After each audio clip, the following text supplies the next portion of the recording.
I'm going to call to order the Sanborn Regional School District Budget Committee. Oh, are you ready with recording? I am. Sorry. Okay. Yep. So I'm going to start the Sanborn Regional School District Budget Committee meeting. It is 7:02. And I know Dan is an excused absent, but everyone else is here. So thank you for being here. Do we have to go around the table and Do the pledge. oh, the pledge? We missed the pledge. I apologize. Let's stand for the pledge. I pledge allegiance to the flag of the United States of America and to the republic for which it stands, one nation, under God, indivisible, for liberty and justice for all.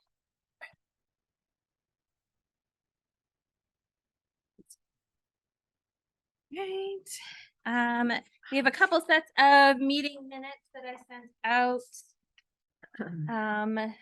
Do we have any comments or adjustments? Oop, I need the dates.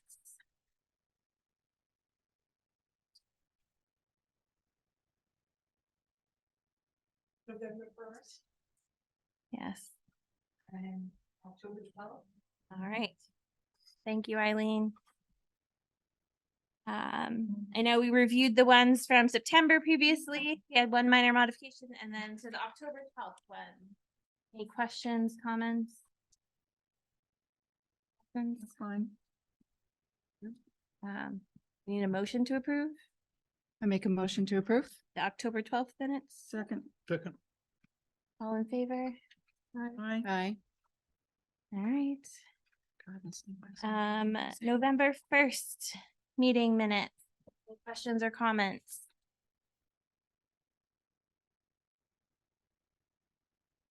Any motions to approve? Moved. Any second? Second. All in favor? Aye. Unanimous. Awesome. All right, so meeting minutes done.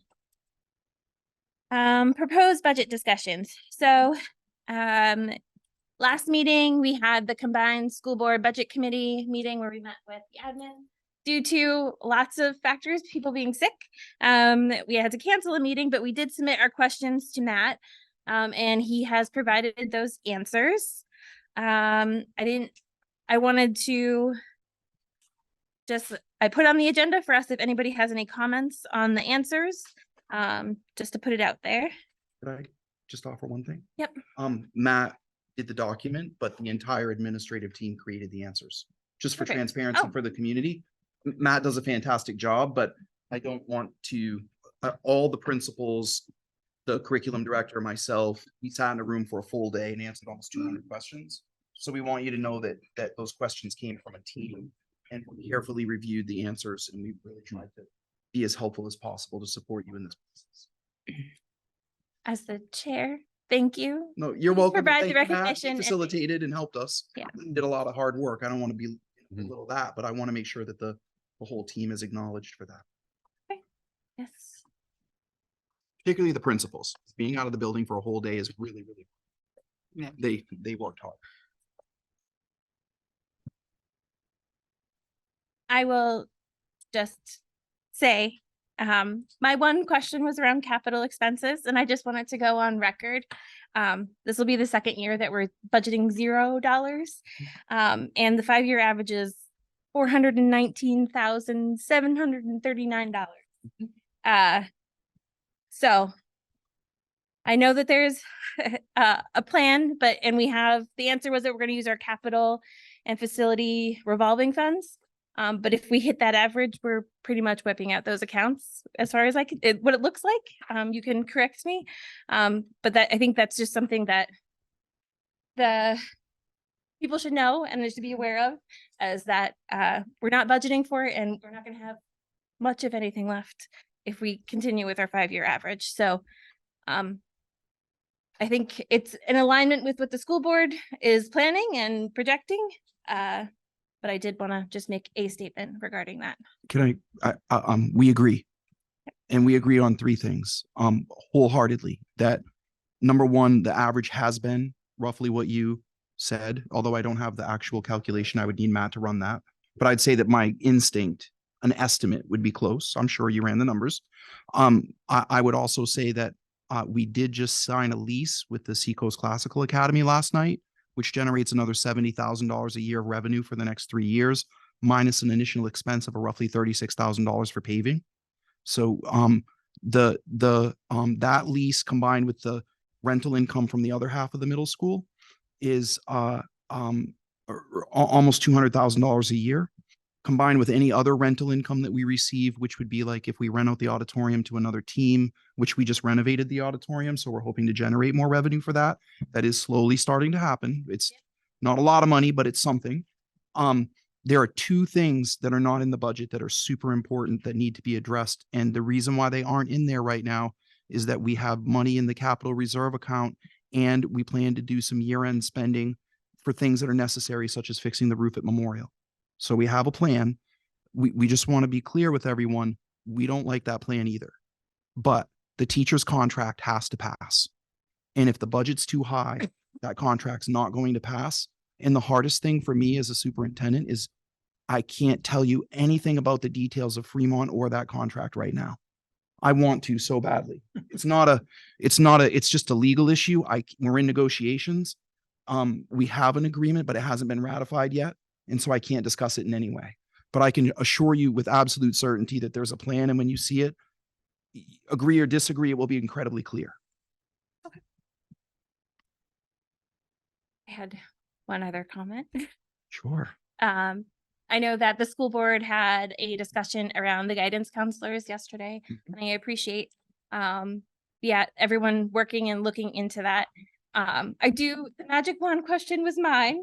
And so I do want to clarify that you said, other than the guidance counselor technology, Memorial does want another guidance counselor. So if we can make that happen, somehow I would like that. So I know that they landed in finding other ways to work around it. And I love thinking creatively and finding the money elsewhere. But I do feel like there is a desire for a second guidance counselor. Can I piggyback off of that? Can you hear me? I don't know can you hear me? Okay. I couldn't. So when I did the roundtable discussion with all of the administrators from the schools, that was actually, I started with that question because that was a glaring concern for me. And I certainly, although I wasn't aware that that was coming up in the meeting last night, I support it.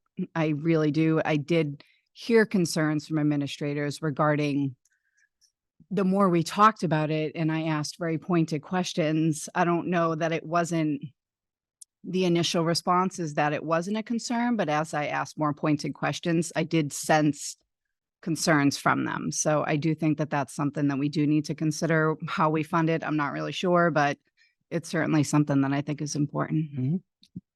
Did you see the board meeting last night? I did. I watched it. Oh, today. great. Okay. Yeah, Because they're totally supportive of that. They just don't want to increase the budget because of the teacher's contract. Yeah, no, I get that. They directed us to try to find a way to do it and we will. Yeah. If that's the will of the board. It's important to remember that even if you as a group took the step of increasing the budget by the $56,000, which is certainly in your purview, because the BudCom's purview is to raise or lower the budget and then present it to the community. So that is in your purview this evening to raise or lower that. The problem is that if you did, the board doesn't have to spend the money. So it puts us in a weird situation. I think that the message from the board was they understand that the ratio of school counselors to students per the school counseling association's own recommendations, which I'm a school counselor. Like I have that was my primary field of practice. 250 to 1 is the national average or the national recommendation. The average is 400 to 1. Memorial has 280 students and will have more than one, even with the current proposed budget. I'm not saying that there are a lot of behavioral concerns, and I'm not saying that I don't need it or don't want it. And I'm not saying that we need this or we can't make it happen. I'm saying it would be a big help. No question asked. I agree with you, Vanessa. I know the behavioral problems. So I want you to hear from me that I think it would help. I have to pass the teacher's contract. That is my primary concern, because if we continue to lose the best candidates that we have to nearby districts for $5,000 a year, like we did last summer, our situation will never improve. So I'm just afraid that that contract's not going to pass. So if I've heard the feedback, I spoke to Dan Guide this morning. Folks clearly would like to see us have 2 guidance counselors at Memorial and 2 at Bakey. I just want to remind everyone that the only years we've ever had 2 guidance counselors at those schools are the last 3 years, because we paid for that with ESSER money due to COVID. And I told the board when I did it that when the money went away, those positions would go away. The way that we funded the 4-day-a-week counselor at Bakey and the 1-day-a-week counselor at Memorial is we reduced a physical education, potentially a physical education position that we put at the elementary schools to make it so the counselors didn't have to teach. So we agreed that we would split on that if that's the way that we end up going. It is way too early to know what positions will stay or go. So I'm not saying that we're reducing the phys ed position. We're saying we need to see in March where we are. So we are wide open to having that conversation. But I want to be very careful, because in the past, when I was a new superintendent, I had to learn some lessons about what to say in these situations. It is the board's decision, not mine, whether or not that happens. I'm willing to advocate for it and share, and Micah would too, what you've said. So I just want you to know I'm there. It's not a hard sell for me. What would be a hard sell for me would be 3 years from now when things have calmed down. Do we need a ratio of 2 to 280? I don't think so. We are still suffering from students that didn't go to preschool that come to Bakey and are really struggling with behaviors. More so than Memorial, which is why it's 4 days a week at Bakey and 1 at Memorial. Okay. And my other just add on is like, part of it is just making sure we can support whatever the school board, or my opinion is we support whatever the school board puts forth. And the priority is, I agree, getting the teachers' contract to pass. So I totally understand that. And I'm in alignment. I just wanted to throw that out there, that piece of feedback as well. Thank you. Vanessa, because you spoke up, do you have any other comments from the questions or the school board? No, I think, I am always concerned that the capital improvement isn't factored into the budget, and there are other things that are not factored in as well. I know every teacher's contract is absolutely retaining teachers is critical for our community. I 100% support that. But the only concern I have is I feel like every time we come to this table, it's always, well, this contract's on the ballot this year, this contract. So I do think at some stage we have to get away from that and learn how to budget appropriately without feeling like we have to jeopardize the contracts that are in place as well. Yep. So however we figure that out, I think it's certainly a goal that we should work towards. I would give you the feedback that we agree completely, and we have a plan for it. And that plan is that if the teacher's contract passes in the second year of a 3-year contract, the bond for the high school comes off. That's a $1.9 million expense. So theoretically, 2 of the 3 years of the teacher's contract would be covered by that reduction. But for 1 year, you'll have a raise for the teachers and the bond coming off simultaneously. That is the year that we plan to add more money to capital improvement. That would be next year's budget cycle. So we have a very clear 3-year plan of how we're going to phase in the needs of the district without increasing people's taxes. That is our goal is to keep it steady, and we have for 7 straight years. Matt has done extensive analysis of people's tax bills. A lot of people's tax bills have actually gone down on the school side. So I just want to be really clear that we have worked incredibly hard. And part of that is the amount of money that we give back at the end of the year. As we continue to offer more services for students and deal with things like fixing the roof at Memorial or dealing with some of the capital issues, that amount has to come down at the end of the year. But if it means not adding more taxes at the front side, we're just trying to keep the whole taxation level. We're trying to not have big swings. So we do have a 3-year plan to manage that and support it. And that capital piece, I'll tell you the one other thing, Vanessa, is technology. We have to have replacement computers, and we can't keep looking to rental income to subsidize replacement computers. We don't love, this is a classic negotiation. We don't love this budget, but we think it's the right budget to pass the teacher's contract. Fair enough. That was it for me. I'm going around the table because that's what I'm used to. So Terry, do you have any comments on? Well, I had quite a few comments about the questions that I had asked, and I didn't get kind of the answers that that made sense to me. Okay. One was the tuition for in-state special ed Mhm. went from 0 to 110,000. Mhm. That seems like a That huge. that's a gift from a fantastic special ed director. There are some places that go from 0 to 800,000. When you have special education students with needs like that, we're bound to provide those services, but I got good news for you. The good news is that we get reimbursed for a large portion of that 1 year later. So that was the other part of my question that wasn't addressed at all. And the answer is, are we, the small school system here, responsible for the total amount, or is there some other Thanks. federal or state subsidies? There are is something that offsets. Yeah, the that. problem is we up front and then we get money back later. And that's part of why the district's revenue swings so much from year to year, because school districts aren't a business. We don't sell things to generate revenue. Our revenue comes from taxation, rental, or the government. And so when Dr. Kennett's done a fantastic job of figuring out what's going on with our special needs students and moving the district in the right direction with that regard.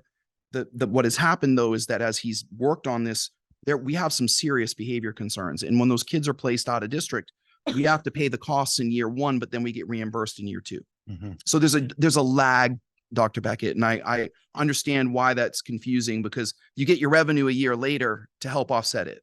Do we have access to the revenue? I haven't seen any data sets or Okay. data set. Okay, so you can get all the revenues off of the state's website at the Mhm. Department of Education for state aid. Okay. Right. Except for special education aid, I find that out on the day the tax rate is set. It's the state controls their numbers. Okay. Now for the local revenues, I usually give an estimate sometime about the time the presentation is made, because the estimates change so much. And even with like adequacy aid, that's changing significantly, where the state gave me guidance in the middle of November of what next year is going to be. Mm. And then we have 2 court cases that just came down that just grenaded it. Okay. I spoke to some people at the DRA and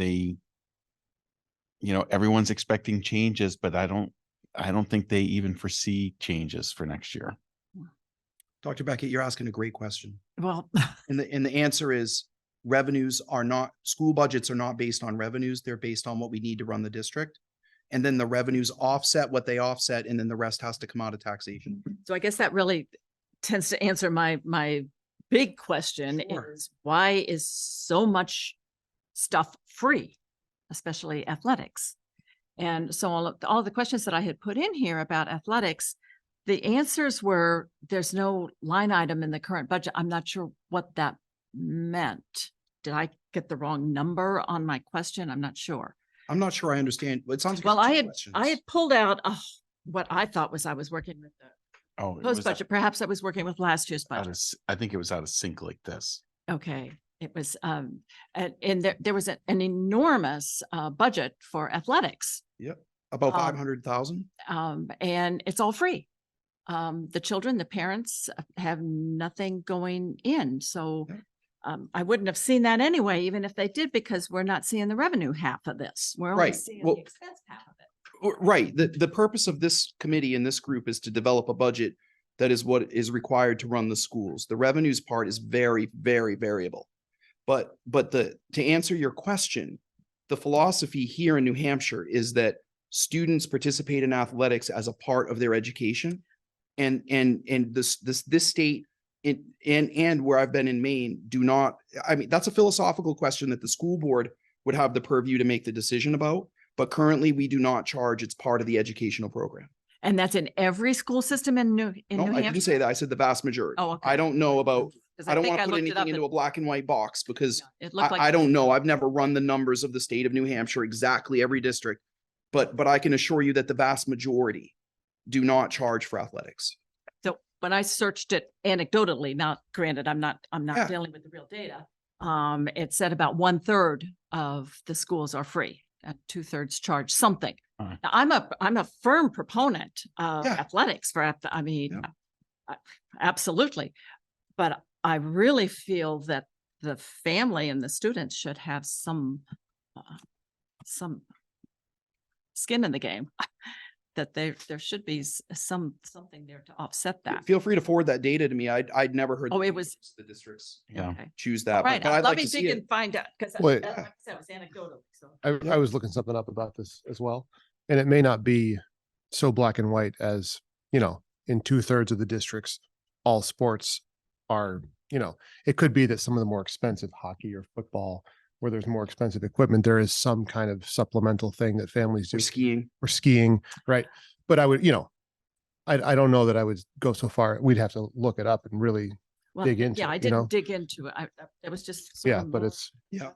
And then I came last night to the meeting, and so we give free scuba diving lessons to high school kids. Is that part of their Oh, no, academic? okay. So first of all, that is one of the most incredible programs I've ever seen in my career. And it is funded by the Sanborn Seminary trustees. And they Okay. also Yeah. raise money. They raise tons of money. Yes. It's And fantastic. I'm all in favor. Yes. That's awesome. That's We wonderful. do have a small stipend for the teachers that run it. And then that's all great. Then I had Great, another. Dr. Beckett, these are great questions and I like the public hearing them Yes. because I want you to know that these are things that need to be discussed. Mhm. There are places that you don't have to buy an instrument when you're in band. We have students buy their own instruments. I'm a musician. I have a music degree. I'm a significant proponent of music and art.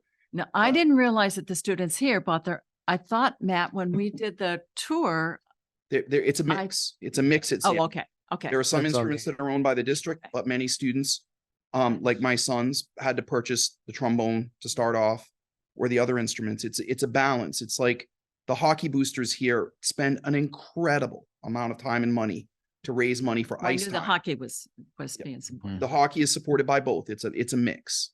And I think that I just want to make sure that this is a philosophical conversation that's at the school board level, not the BudCom level. I'm just answering your question out of caring about you understanding how it works.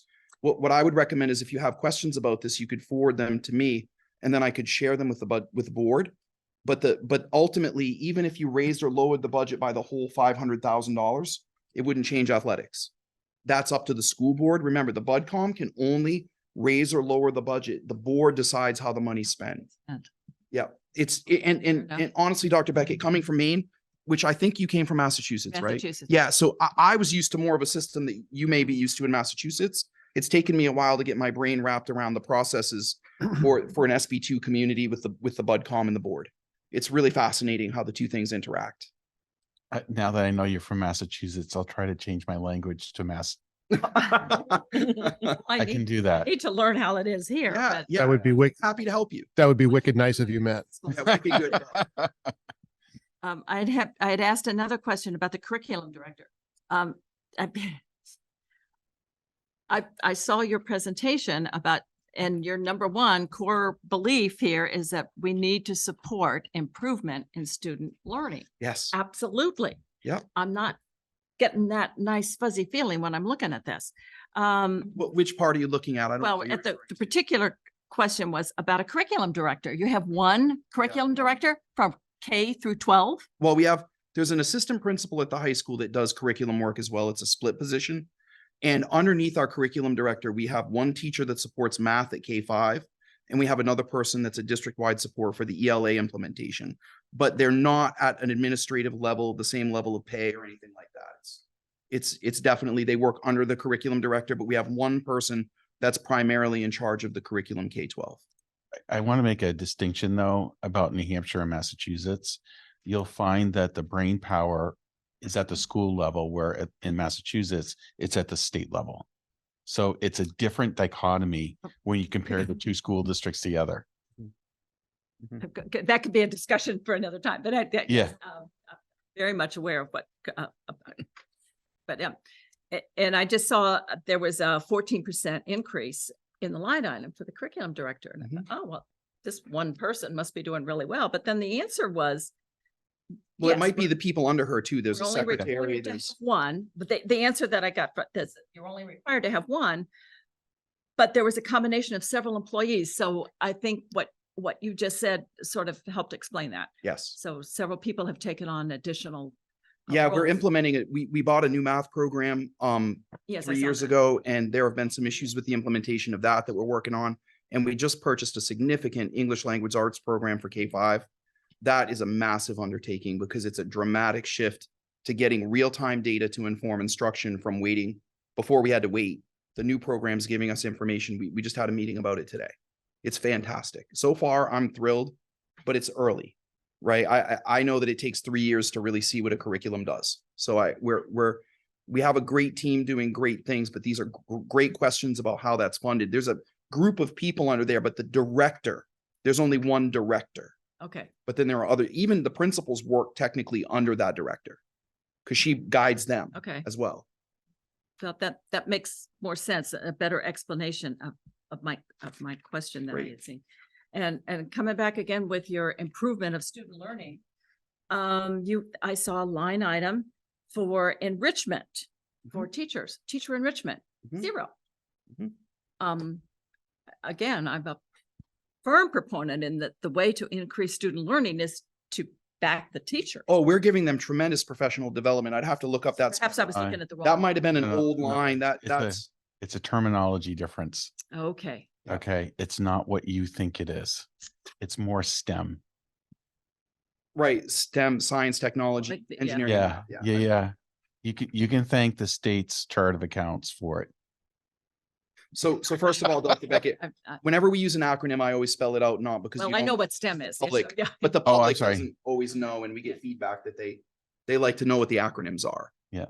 So what are you saying, Matt? The state, Okay, so it's no longer called enrichment. It's No, called- enrichment is just, it's an account within the special education chart of accounts, okay?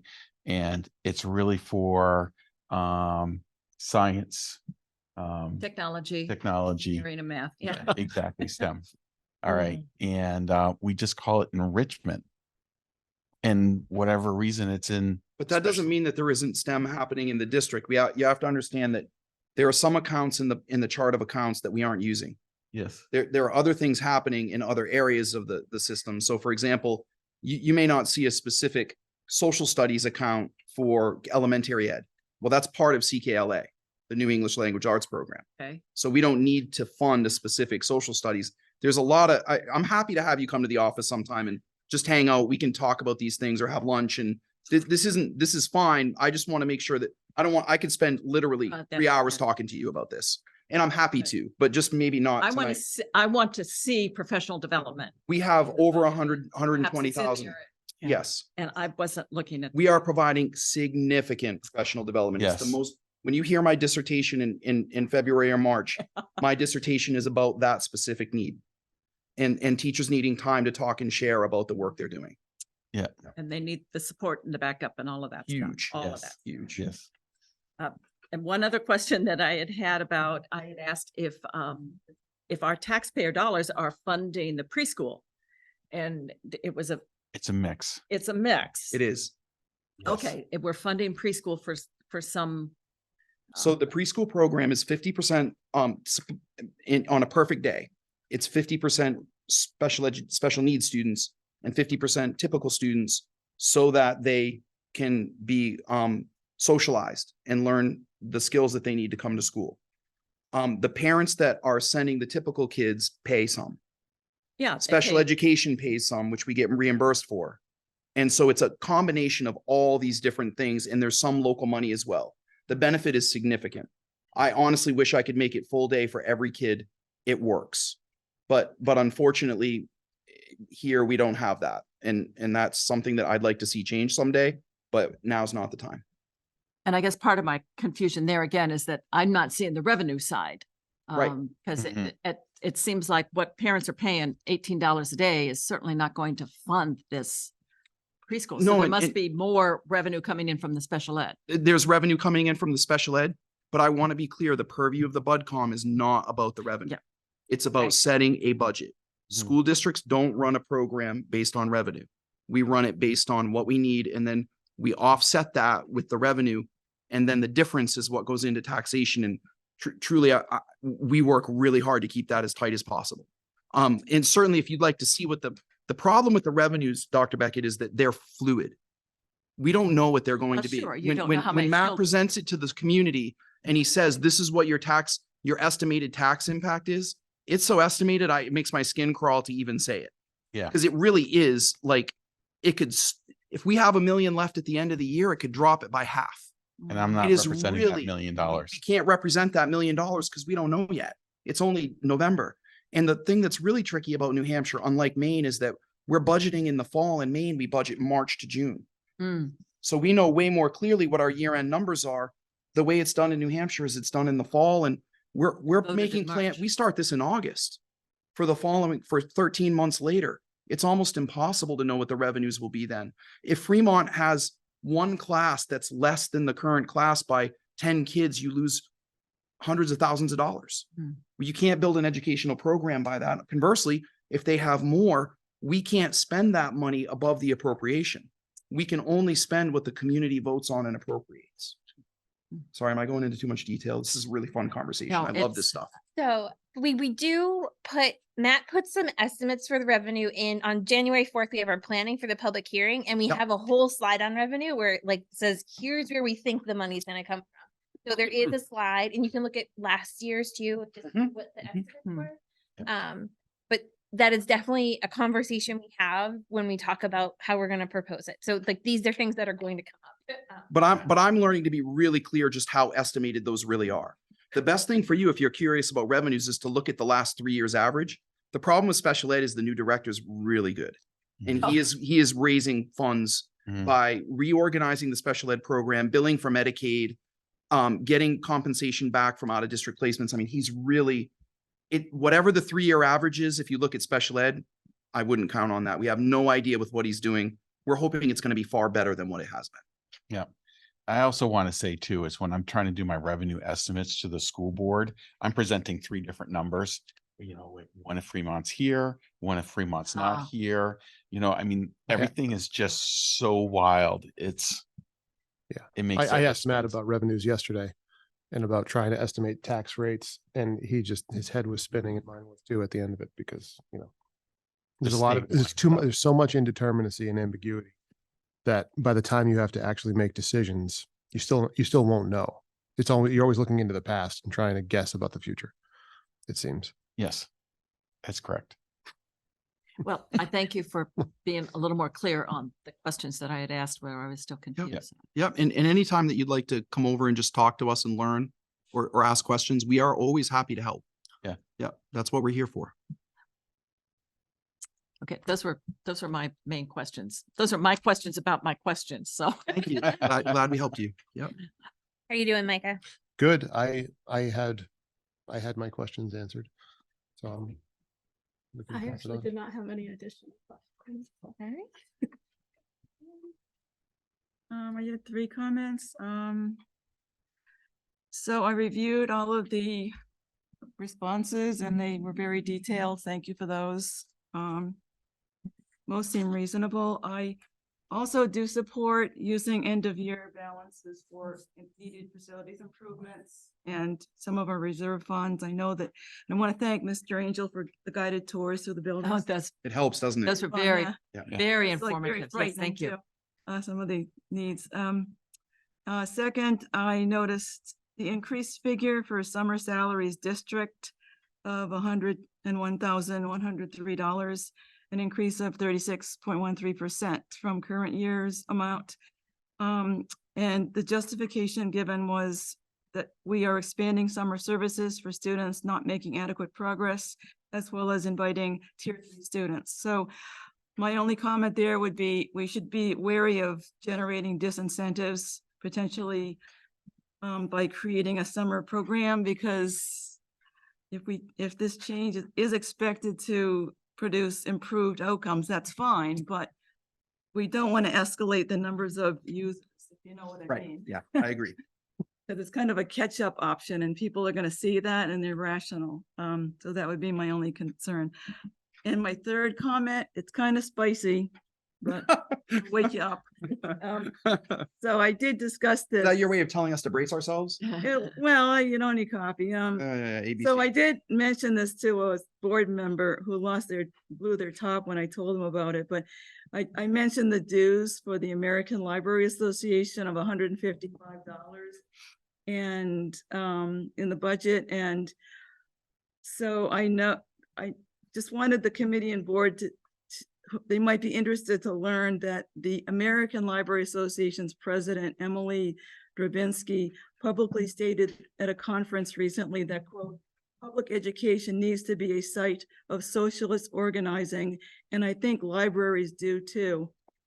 So, okay, so that kind of alarmed me because I thought a library was just a place where you read books, you looked at different opinions, you weren't organizing for any specific objective like that. And she didn't say, I personally support socialism. She said libraries should be geared toward advancing socialism, is what she was saying. So I would be really tempted to propose striking the 155 from the budget, but fund similar and comparable activities that provide the resources and the training for librarians. Several states have moved to leave this organization, by the way, and it's nothing new, but apparently, even if I made that motion, it would still be funded because it's part of contractual obligations. And it's in the Teachers have a contract. right to their PD, but not only that, yeah, Pam and I met today and I explained to her that this is not the purview of the BudCom. The BudCom could, but she can make her case to raise or lower the budget. I asked her to forward me. She did leave with me the information that she just shared. I will look into her concern as a taxpayer in the community, as I should, about, you know, politics, schools, the whole piece. The truth of the matter is that contractually teachers have a right to be a part of their professional organizations. And if there's a concern about this professional organization, that's its own little bucket.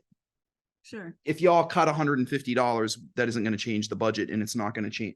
And then you invoke the process where we have to go back to the board, it'll cost us 80 times that. I'm kidding. Probably 10 times that to go back and forth in time and money and everything for $150. Having said that, I have shared with Dr. Brown that I will look into her concern and I Well, will. there's just been a lot of agenda setting going on in these organizations, Yeah. and I was just shocked that I noticed that. So that concludes my comments. Can I make a comment? I've seen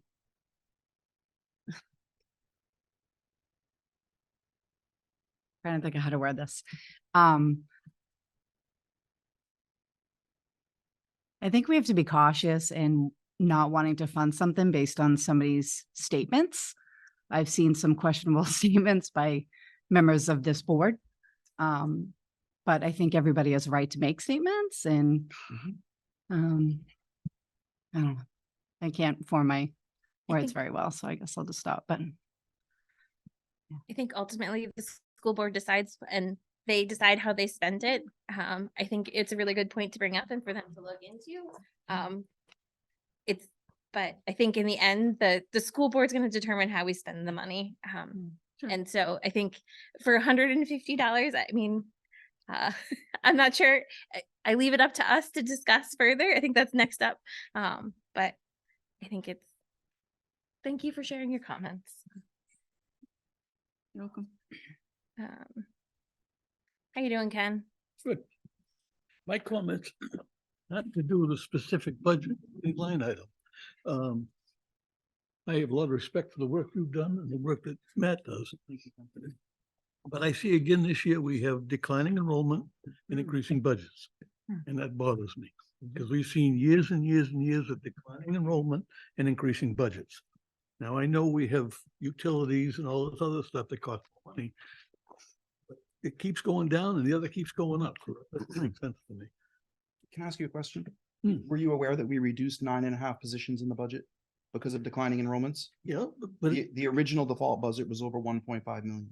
okay. Okay. The No, I bottom just line wanted to make sure is- you knew that. No, I understand that, but it's still, it seems this, and I don't understand that, and I don't. It can't keep going up on the budget and down on the students. It just isn't gonna work. in my opinion. The teacher's contract bothers me. It's going to be a second line item on the vote.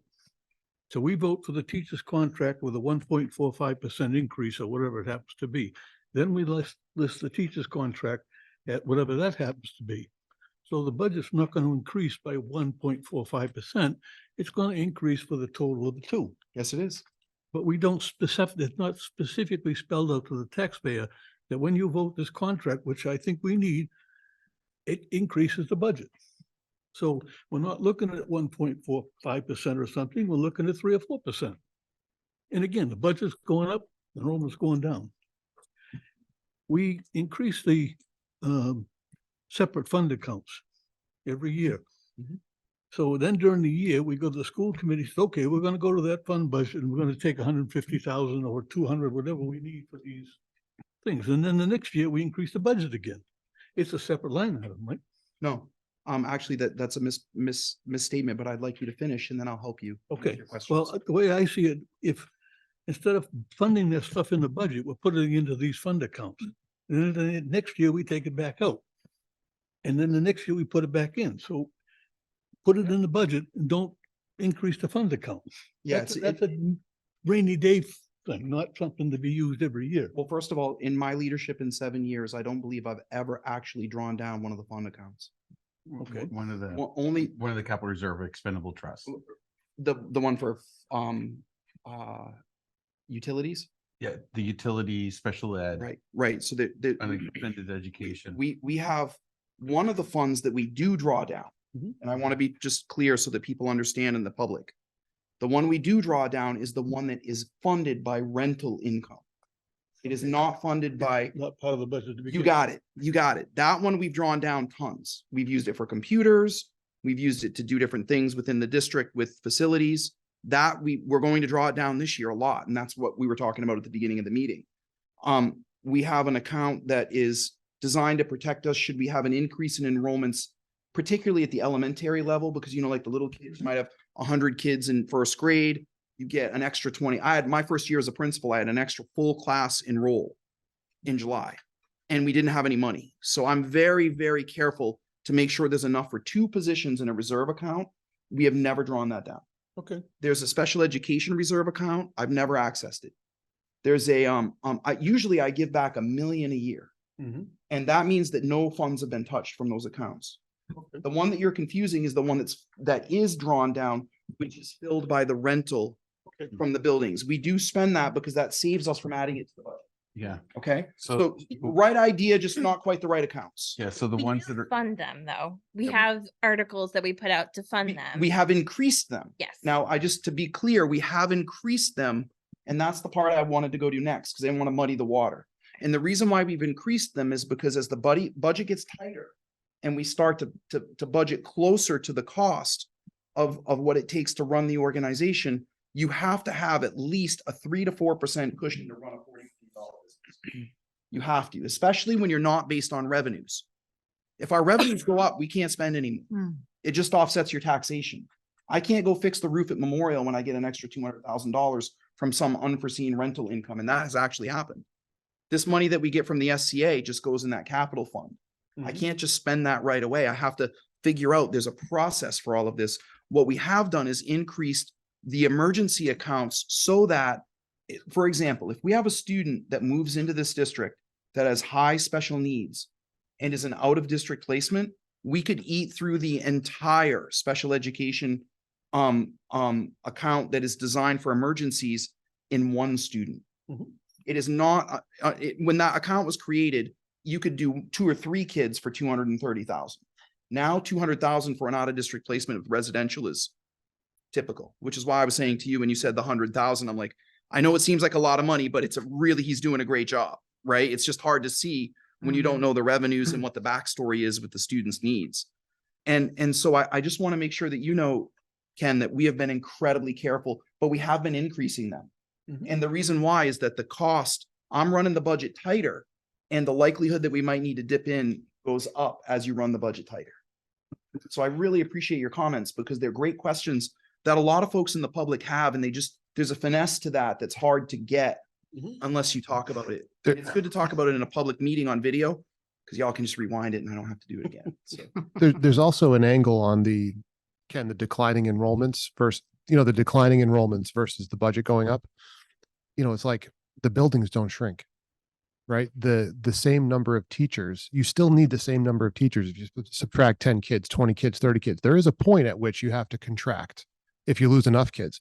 But it's like the death by 1,000 cuts. You get a little bit every year. It's not going to change much, and inflation doesn't care. It keeps going up, right? What's the Oh, that? now I think it's almost 3%.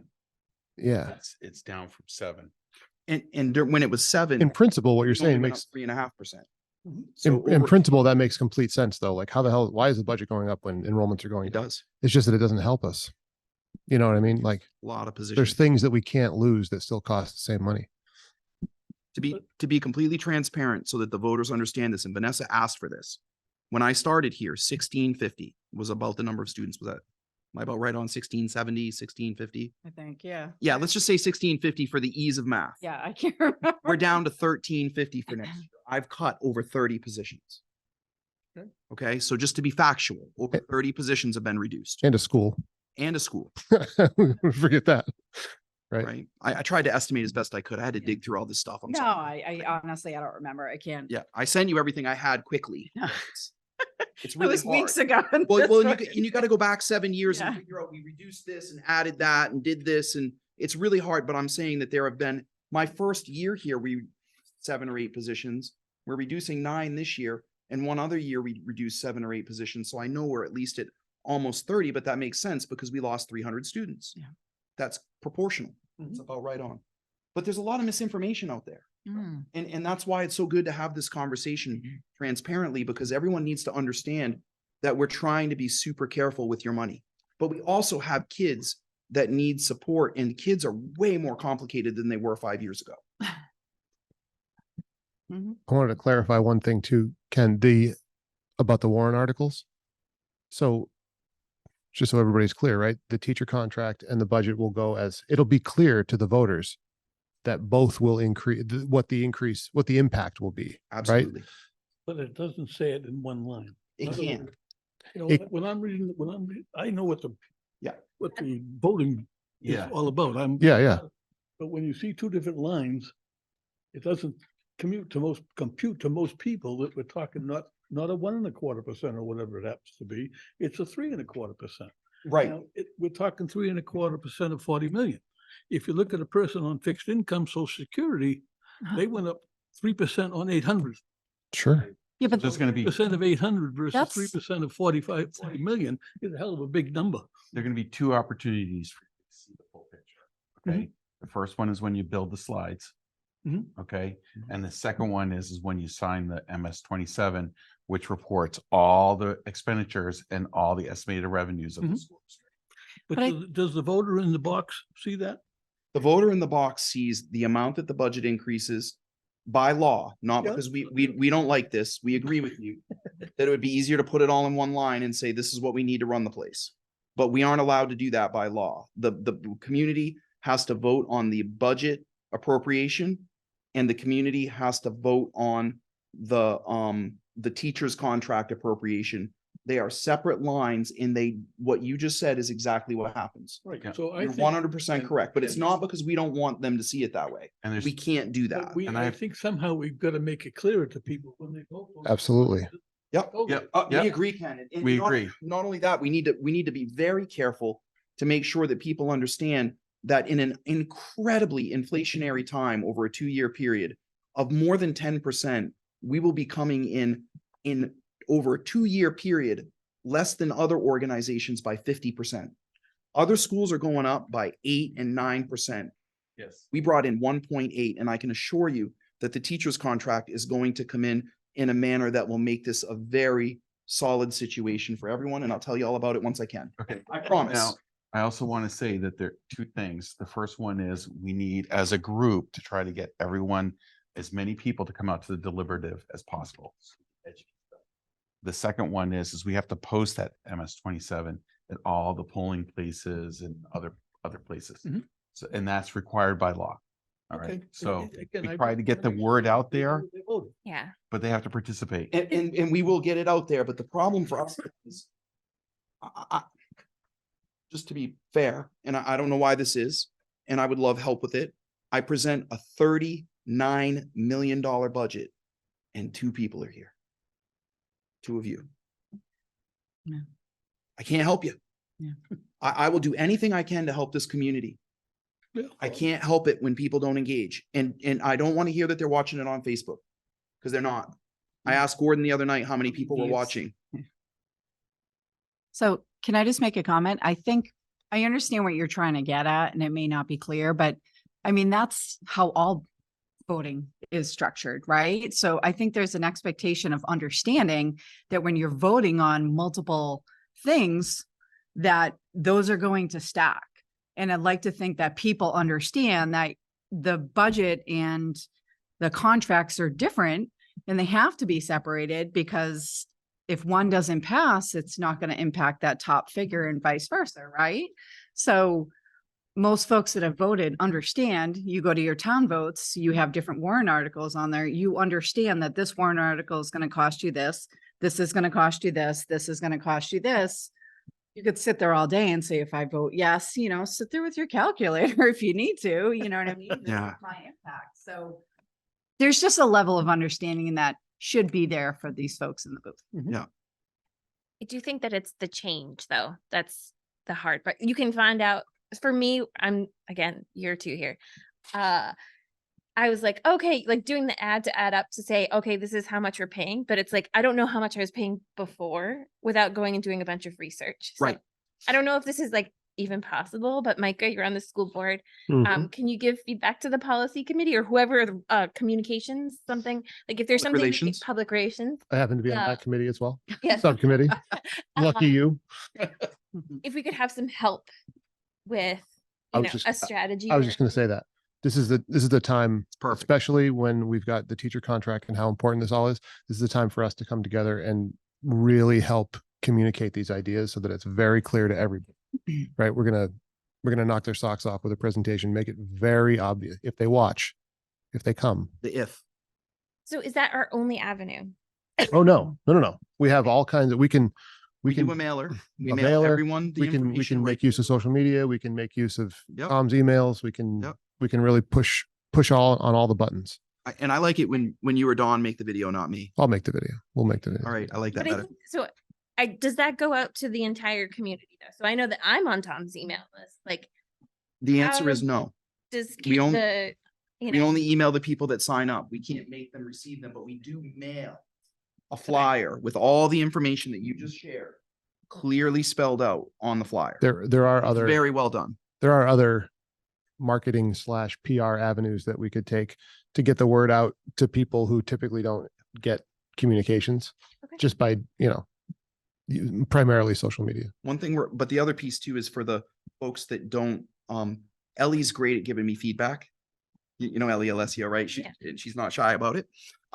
So she tells me directly, you got to put more letters in the Carriagetown News, because folks that don't do social media, folks that are retired are almost always read the newspaper. Mhm. So you'll see a blitz of letters between now and March explaining Fremont, explaining what's going on with the teacher's contract, how the bond's going to come off from the high school to offset some of these things. What are we going to do about capital? All of that information, we're going to really try to have that same narrative. And the thing that Mike and I have been talking a lot about, and I appreciate everything he's done for the district, is having a consistent message shared multiple ways. And his marketing background has been incredibly helpful already. Communication in the district has always been a challenge. There were years I remember walking around door to door, knocking on people's doors with a little group of people just to get them to understand the budget and the contracts and stuff like that. Just talking to random strangers. So, and I've always said like improvement in communication is key, right? Like Yep. as many people need to see what we're doing and the information and make it clear to them. So, We need, if there was ever a year, Vanessa, that we need help, yeah, it's this year. This contract has to pass. I am not marketing, so good. luck. Yeah. No, but I'm just saying, like, everyone has to step up and help out, Yeah. right? It's not going to pass if we don't all do it together. We haven't seen it yet. I know. But just to let Ken know, I did crunch numbers over 5 years the spending per pupil went up 24%, but inflation, cumulative inflation was 24% over the same period. So in real terms, we were not increasing spending per pupil. But if you're on Even though enrollment's dropping, that's per pupil. So if you're on a fixed budget, we face that 24% at home. I And then know. we face it at the ballot box and we face it in our taxes. And the it's called fixed the income wage is not price going of up. by wage 24%. tax spiral. Yep. We raise taxes and then they raise prices to us, so we raise taxes. Works great, huh? Yeah. And you get it everywhere, you know, you go to the grocery store, I'm paying more for less, you know, I mean, it's a reality of life and where we are right now, unfortunately. It is, but I think at the same time, it's not the budget committee's job. It's your job, and your job to bring the budget in level.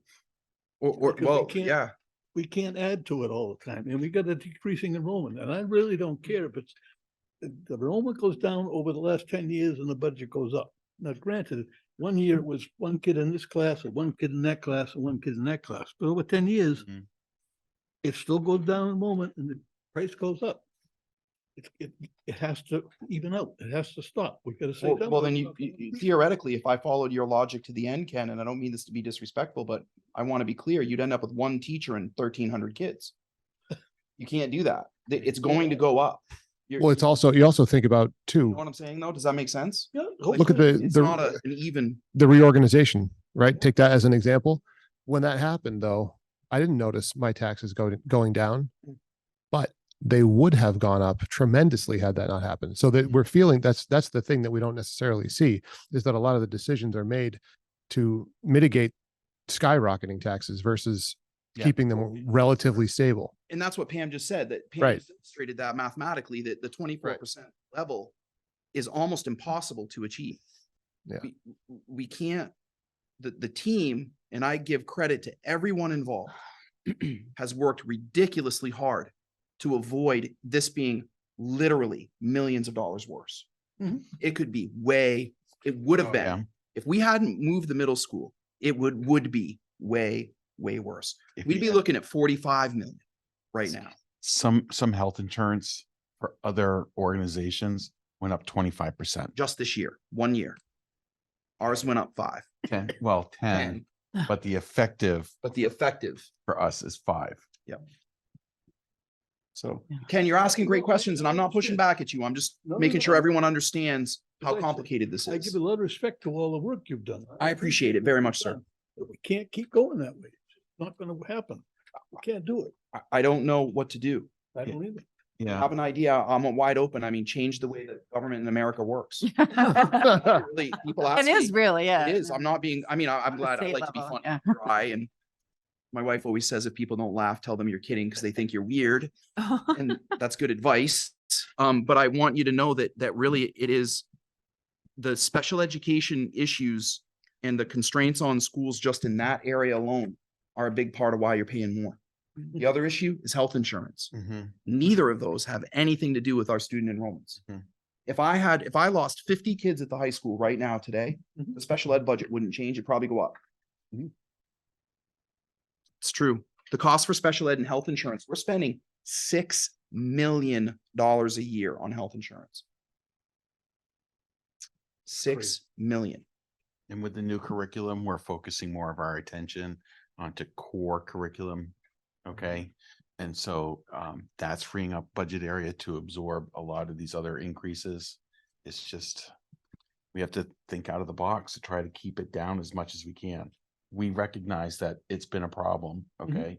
And for you, okay, and that's why if you look at your taxes for the last 5 years, except for this year, it's been flat. But that's my call. All right. Thank you, Ken. All right. Thank you, Ken. Truly. Yes, thank you. Yep, Thank you, appreciate it. everyone. All right. So budget questions. Again, thank you for everyone pulling that all together. I know it was a team effort. So school board didn't make any changes last night. They went forward with the proposed budget of, I'm gonna toss it over to you, Matt. I know it's like 39 million. 9,444,568 and some cents. 51. 51 cents, okay. So, Goes on the warrant. so Very 39 good. million, 144. 39,000,000. Yep. $444,568.51. Right.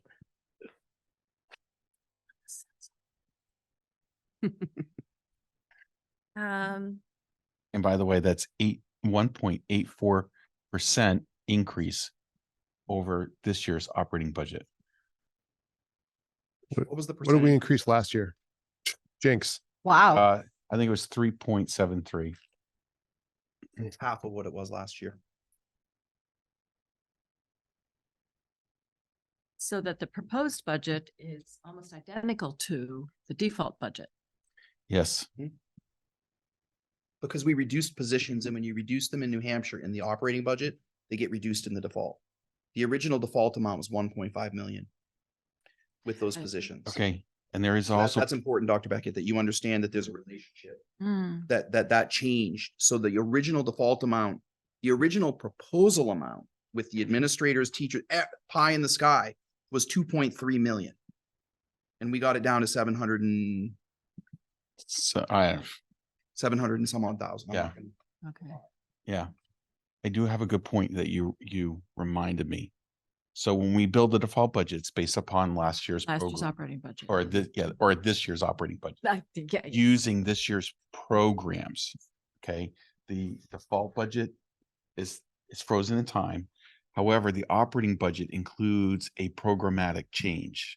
We move some teachers between the operating budget and the grant so we can go and grab more revenue, billing Medicaid for some teachers that we couldn't otherwise do. Mhm. So we're trying to grab more revenue through this programmatic change. So that's another reason why we want the operating budget to pass. It's going to help us to bill more. So yes, it's the same, similar amount, but it has a different, slightly different positional slant. But the real thing is that the 9.5 roughly positions that we've reduced come out of both budgets because when you reduce a position, you're no longer contractually obligated to fund it. And that's the reason why they're both down. so that's where you took last year's operating budget and you add 1.8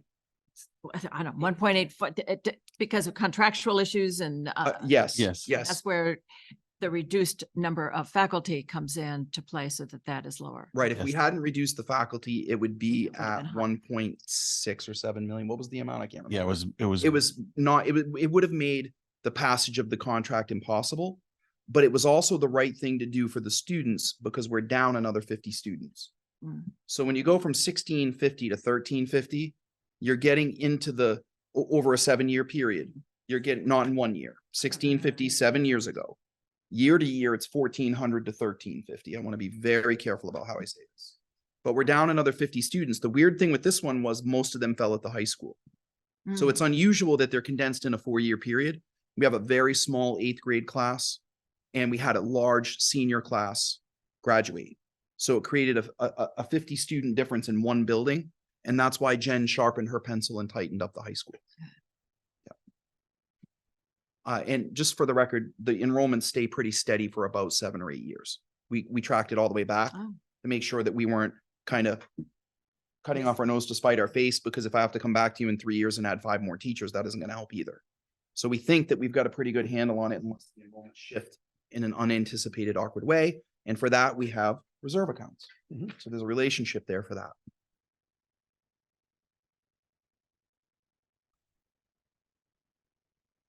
I think the next step is, anyone want to do a motion to, is it a Approve. recommend or approve? Approve. The board recommends to you, you approve, and then you send it to the voters through the deliberative process for approval. So the final approving is the governing body, the voters, in March. And I do want to say something too, now that you have an absent member. In the past, we have revisited the votes so that we can get like, like budget committee recommends X number to X number. Okay, So we could do that again on, why don't we just do it again? Yeah, we'll do it again. Dan will need a chance to vote later. we'll find a way to do that legally. During the public hearing last time. Yeah, you can do it. Usually what we do is we notice the public hearing. And just to be clear, because we had a little snafu with this once. You can notice a BudCom meeting the same night as the public hearing, as soon as the public hearing closes. Okay. Just make sure to notice it. Okay. Because it's a separate meeting. The public hearing has a very specific Gotcha. purpose in an SB2 under the trifecta of the public hearing and then the first deliberative where the town raise or lower the budget, and then the vote in March. Those are a three-part system that can't be changed, but you can close the public hearing. And if you've noticed it properly, have a second meeting that evening and let them vote again.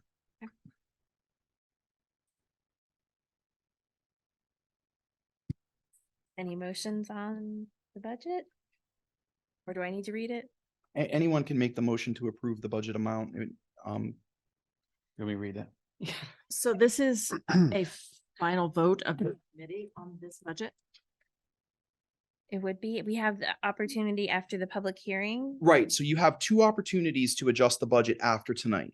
One is after the public hearing, right? So you have the public hearing in February. Is it January? The public hearings in January. January, yeah. 13th roughly? Like Yeah, I can get the Using dates. estimates. Okay. You have the public hearing, and then if you get feedback from the public that you want to raise or lower it, that could happen, but you have to know that if you do that, it kicks in a process. We have to then go back to the board. But there is opportunity. There is opportunity, but it doesn't typically happen, Yes, right? we built in enough time in the expecting schedule Have to, the teachers' contracts out, any idea? No, hopefully by mid-December.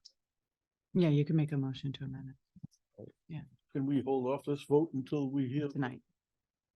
It's not gonna you can, but it's not gonna, you can't affect the teacher's contract.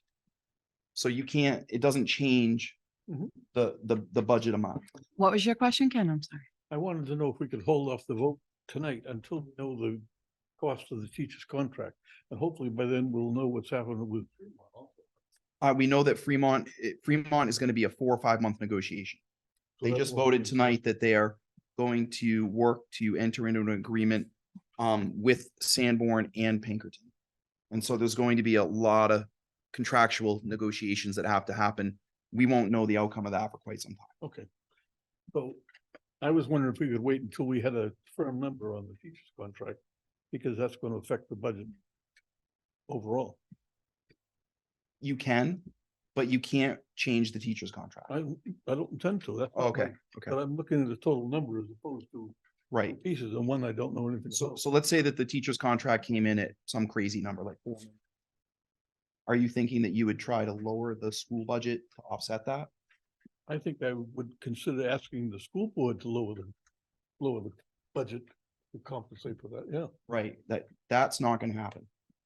I can assure you, that'd just be a waste of time. This budget is rock bottom. I'm just being transparent. Okay. We cannot run this place. If we take any more money off this budget, you're cutting meat, not fat. Just want to be clear. Yeah. You'll be cutting programming. I will not be able to meet the goals of improving student academic achievement if you cut this budget any further. If you do it, I'll do my job. I'll run the place. Mhm. But we cannot run it on any less than what I'm asking. This is, I want to be crystal clear. We spent 4 weeks, days after days, at least 1 or 2 days a week, trying to get this from 1.6 million or whatever it was down to the 700,000. Mhm. If this budget is lowered any further, we're not going to make it.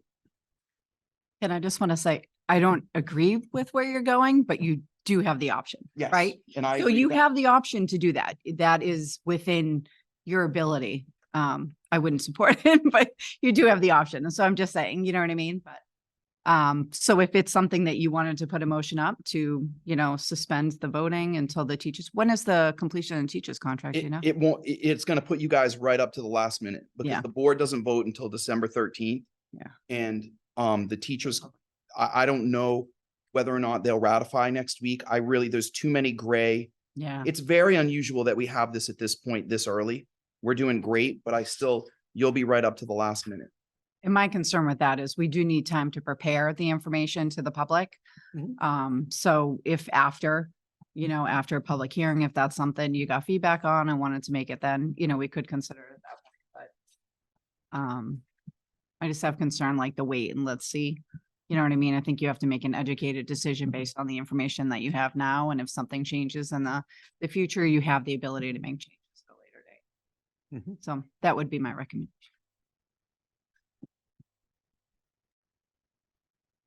All right, someone asked questions about calendar days.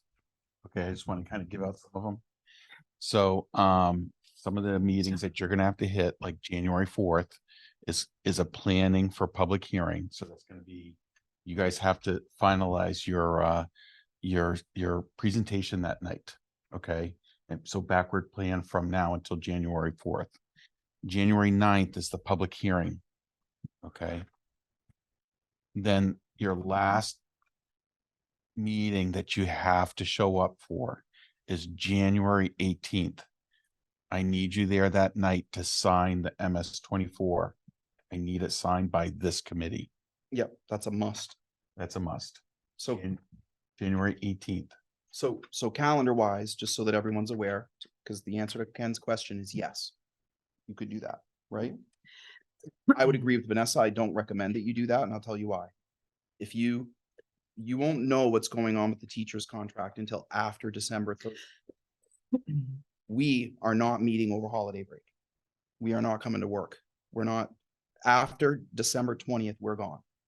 Okay, so that means that when you come back from break, you won't have your slides done or any of the information completed to be ready for the public hearing. Because you need to be ready for that January 9th meeting starting. You guys have a lot of work to do between now and the holiday break. You could, if I thought that I could give you some kind of huge answer to something that would make a difference next week, I would be happy to do that. I just want to be crystal clear that I cannot recommend to the school board a reduction of any further to this budget in clear conscience. I can't do it. Trust me, if I could have brought this in 500 less, I would do it today. Because I think it would increase the likelihood of the contract. I'd bring it in negative if I could. The electricity and the fuel oil is insane. The insurance is insane. I just can't do it. So I appreciate it, Ken, but the truth is that we have cut this as hard as we can. The next step is making it hard to move the district, the PD, we start cutting things that really affect programming. So I hope that helps, Ken. I understand where you're going, but I just don't know how we could do it. And the options are approve, abstain, not reject. What's the other one? Amend. What? I'm sorry. Yay or nay, or abstain. But I want to be clear that abstaining is legal, but it's not recommended because you've been voted into office to vote, right? To make a decision. That's your role. Usually people abstain if they have a moral conflict. Or I'm sorry, what's the term? Conflict of interest. Conflict of interest, not a moral conflict, a conflict of interest. So for Either example, one would do. they have a nephew that works in the building that you're making a decision about or something like that. There are other exceptions and abstaining is legal and allowed. I just recommend that you think carefully about that. If we're going to do this, I just want to make sure everyone knows what their options are so that when we go around the room, there's no confusion. It's not approve or reject, yes or no, or abstain. Yeah.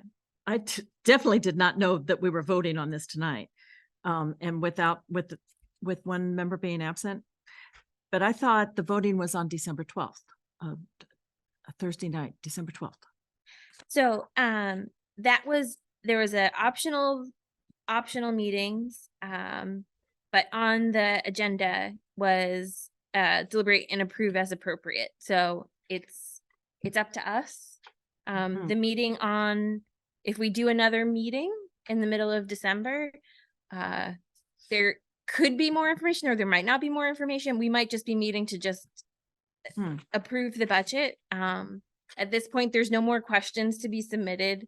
You can meet, not saying that you can't meet with them, but as far as the process for reviewing the budget, that's complete. This is the number that the school board has proposed. The school board's not going to make any changes. If you're interested in making changes, this is the time that we can talk about them further. And then maybe we can like mull that over.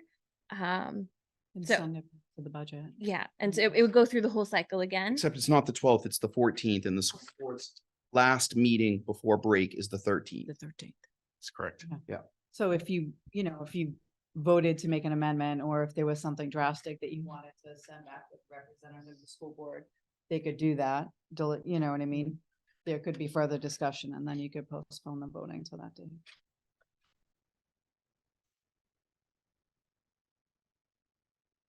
Which has happened before. I mean, we've Yep. made changes and then it's gone Yep. back. Well, last year the board made a change the night before and then that threw everything into a tizzy, remember? Oh, That we were very, very careful not to do that this year. We were trying to keep her steady and just get things done, but it's up to you guys. So there's three options attached to what kind of motion somebody can make. Right? Three kinds of motions? Well, motion to approve Approve or amend. I think. or those are amend? really- Okay, two. Approve or amend. I think we should vote tonight, but December 14th, we could be missing other members. hmm. So that's the problem. Well, We Dan have could most of the vote, members here tonight. you could have the meeting on you could vote tonight Mhm. and then have the hearing on the 9th, but notice a meeting Mhm. for after the public hearing and then have another vote just to affirm for Dan. Cause I think he would like that. That'd be, On the 9th, January 9th. yeah, because you'll be able to work on your slides and get ready for the hearing by voting this evening. And then you can give Dan an opportunity to not, so it's not 6-1 absent, you know what I mean? Like on the warrant, it'll show 6 with 1 missing. Mhm. If you left it the way it is tonight, technically you can leave it the way it is tonight. 7-0. But yeah, I'm sorry, He's 7, the I 8th. forgot because he's the 8th one. Well, we have the option right before it goes on the warrant anyways to do that final vote. Yeah, we've done it after the public hearing. Yeah, after we've the done that deliberative. before just to Yeah. capture everybody. Yeah. So this vote is what's gonna go to our Public hearing. public hearing. Yes. It's not, and if it gets, we decide, yep, everything looks great, then it'll make it to the ballot, but there's another opportunity for us to vote Yes. to what's gonna go on the ballot, just to make that, I think that's where we've landed, So right? We're looking for recommend it. majority tonight, not necessarily. I know we won 100%. Yeah. It's, We need a majority. to you need a pass. majority. That's the Mhm. technical. Yeah. rule. Well, I'm gonna make a motion for us to approve the Sanborn Regional School District budget of $39,444,568.51. I'll second the motion. And then Terry, Well, oh, any oh, discussion? comment, sorry, Yeah. Any comment, further? sorry, discussion? I'm going out of order. It's fine. Kind of had the discussion ahead of time, so I think. Yeah. we're- I went out of order. All right. So good. All right, so, and then all in favor? Mhm. So, Aye. Aye. all right, Aye. so 2, 3, 4, 5. So Vanessa, Micah, Amanda, Courtney, and Pam. That's 5, and then Ken, Oh, no. all Oh, no. opposed. all opposed. Yep. Okay. All right. Terry and Ken, all opposed, Terry and Ken.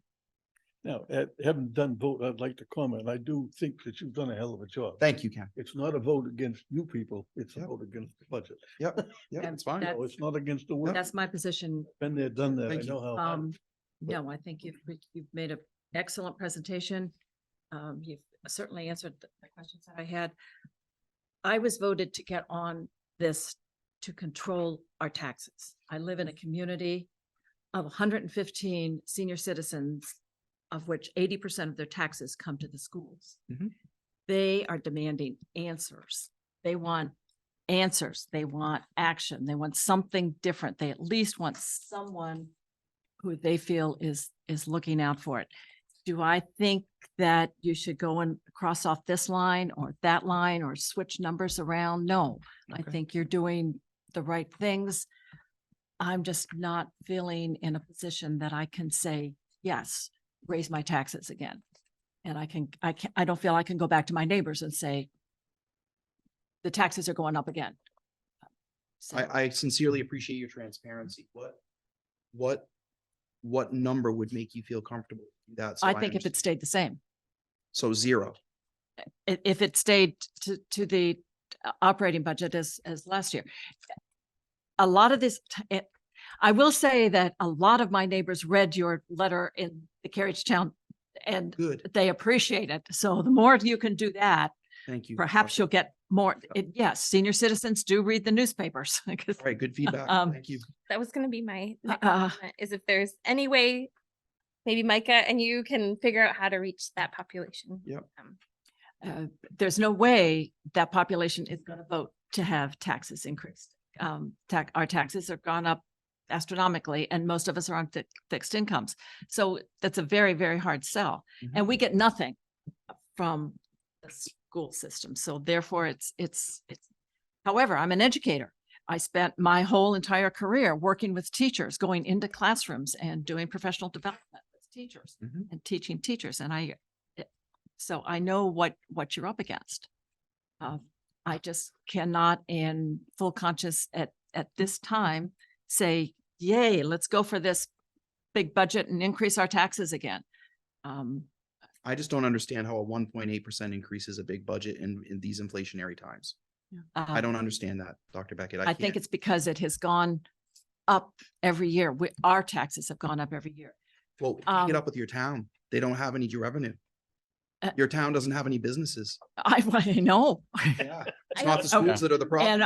And our police We're cutting department and our back. police Yeah. department and fire department just got cut because the schools took more taxes than they Oh. had been taking Right, before. So right. they cut our police and our fire. So, I'd May I love- ask, and you have a right to not answer this, but I'm asking sincerely, do you have children? oh, yes. Yeah. Did they go to school? Did they? Like no, to public school. Oh, absolutely. Okay. Yeah. No, I wasn't being. Oh, facetious. I oh, was sincere. I am a full proponent of public school education. That has been my goal. I'm just forever. trying to understand how I could bring in a budget that's at 0% when inflation is between 5 and 8%. Because enrollment's going down. So, We did though. We reduced 9.5 positions. oh, I understand that. Oh, okay. But however, that's something my neighbors can see. Enrollment went down. They can see where Newton and what Sanborn schools are rated in relation to other schools in the system in the state. And they're very upset. Yeah. So cutting that more isn't going to help that. If you've done PD for teachers, you know that would be the reverse solution. But I also know that throwing more money at a problem isn't going to solve it. Like I said, when I started, I don't see a whole lot in this budget to increase academic standards. Now, granted, obviously you told me. You I'm realize that we funded $1 million in academic intervention for K-5 So 3 years ago. those are probably lines in here that I'm not seeing. Yeah, we need to meet because I I think want to that help would be you. a very good. I think that you're going to be a great asset to both the school district and the seniors that need to hear these things. I am very optimistic. There's just some line. Let's meet like next week. I want to That talk would to you. be, that would I think be, that we- that would be. I hear a excellent. lot of positive intentions, but I get nervous whenever anyone says that we don't get anything out of the schools. Well, Because the future of our country is. oh, well, Yeah. sure, of course. Yeah. And And then it's- I also want to review your argument about the taxes, the real estate taxes we- going up every year. Let's get There's- together. There's only one person on this board that I found where their real estate tax went up from 2015 to 2022. And unfortunately, it's Amanda. Yeah. Okay, Yeah, everyone we have else. Some people on the school side go down by $200 or $300 over 6. So you've got to see this on the schools. But it's the town budgets. It's all the whole mess. Look, I'm going to tell you that very clearly, just so that everyone's clear. I've been here for 7 years. There's only one path moving forward. Newton and Kingston are going to go like this because Kingston is raising revenue through businesses and Newton is not. Mm. And this conversation that we're having is a foreshadowing of a very serious problem for these two communities. Mhm. I'm really worried about it. But let's get together. That would be. It'd be wonderful. I'd enjoy it very much. And I'd love to hear about PD. What you did. I'm very curious because when you see my dissertation, you're going to be surprised because that's almost all of what came up. And did you know that I conducted the research at Sanborn High School? So I did Northeastern and they allow you to do the research in the area where you work, which is very rare. And I did that on purpose because I wanted to figure out why our test scores are so low. So I would be very happy to see that. yeah, it's very complicated, Mhm. as I'm sure you can imagine. Yeah. The thing about a doctorate is that you realize how little you know. Well, on the day of your defense, though. Yeah, that day I'll be good. That but- day, you yeah. know, you Yeah. know more than anybody else in the field on that day, but then you Yeah, forget it. all. thank you. I'm looking, thank you, everyone. All right. So, it was approved, the vote 5-2. And then public comment, we have no one in the public here. Do we need to do another round of comments? I did things out of order. I have a comment. Yeah. No way, really? I know, shocking. I've known No, Pam a it's long just a time now. general observation / gripe about the budget process generally now. Oops. From 30,000 feet. The approved budget's over 39 million, which is a massive number. Mm. I just heard today on the news that hardship withdrawals from IRA accounts is up 30%. Car loan delinquencies are up, and I've got water in my basement. But I must pay my property taxes, so I have a place to cry. I did comb through the budget looking for items I could reduce, as well as areas where we should increase spending. Unfortunately, we've only been able to discuss in detail a series of discretionary items that make up a quarter of a spending. While 3/4 of our district's budget is automatic spending regulated by a very rigid Soviet-style salary grid set by the NEA. Use of these grids leads to inefficient and unfair results. Inadequate pay for our educators in demanding fields such as STEM. It also is unfair to students and taxpayers. Much like fruits and vegetables at the grocery store, if the easy to grow vegetables like potatoes have the same price as the grapes, which are hard to grow, the customers would complain. Skills differ as well for different subject areas. The distortions we suffer with 3/4 of our budget can only be corrected if our staff votes to decertify, leading to much higher salaries for many of our teachers. Budcom can't fix this. The ball's really in the professional staff's court. I feel like, in fact, we really don't know what the optimal budget looks like. It could be higher or it could be lower, but due to these distortions, we currently don't know. I think the budget does still suffer from significant issues, but the slight increase does stay well below inflation at 1.84%. So that's why I voted to approve. Thank you. Thank you, Dr. Brown. The only other comment I want to make is, I don't think that you meant it this way. Just that the schools don't do much for the elderly, but you know, schools are an important contribution of a community, right? So I'm hoping that that is not a representative statement of the elderly community and just, you know, it's just misspoken more so. I don't, you know, when I hear things like that, you know, my grandmother was a nurse, not even in a school district, and she made it a point to go to the school community and said, this is important. Like, this is important to us. This is important to generational, like our family trees, to continue education and move forward. So it's not that it's not like a give take situation. It's, if you've had children, it's your responsibility to support your local school district. And I'm not saying you can't challenge line items or budgets or anything, but yeah. just to make a generalized statement like that just sort of hits me a little bit wrong. So, Well, certainly I didn't mean it in that thing, or it's, we get no financial benefit from the school system in that our property values, I mean, because I think I've talked with you, Matt, and you said, oh, well, what about the property values? If you don't support the schools, property values are going to, but that's not going to affect us in our community. That's an arguable point. It might though. The symbiosis between the public school, In, And the an over tax 50 rate. community. Well, yeah, but the thing is that the over 55 community, if it's housed in a thriving community, that this is a big, let's have lunch. Okay. I'm gonna go, because I love this and I don't, Pam and I have talked about this for hours. It's just, I just don't want to go down a rabbit hole. But I do believe that Vanessa has a valid point, that there's a symbiotic relationship between your real estate values, the quality of the schools, and the tax rate. And when you look at the area schools, the other 10 districts that we use as comparables, we are the lowest taxed of those 10. We'll give you the data. We're just trying to figure out their valuation, because like Newton's valued at 71.2%. So per 100,000 per 1,000, and it's super complicated. So once we get all the data together, we'll show you. I just don't want to try to explain something in a nebulous way, but our overall effective tax rate is very good in these two communities. And I'm worried that if the teacher's contract doesn't pass and we can't attract quality teachers, that we are going to have a major problem similar to some other area districts that haven't passed contracts the last few years. Mhm. And I'll explain that. There's a lot of data on that. And Dr. Beckett, you are clearly a very bright woman. And I want to teach you about what's happening here, because it took me about 4 years to figure it out. And then I had to deal with this pandemic in the middle of it, which was a nightmare. So at least now we're starting to talk about teaching and learning and helping to move this place forward. And we are really excited about that. And I want to see the schools thrive, because I understand that that affects real estate values.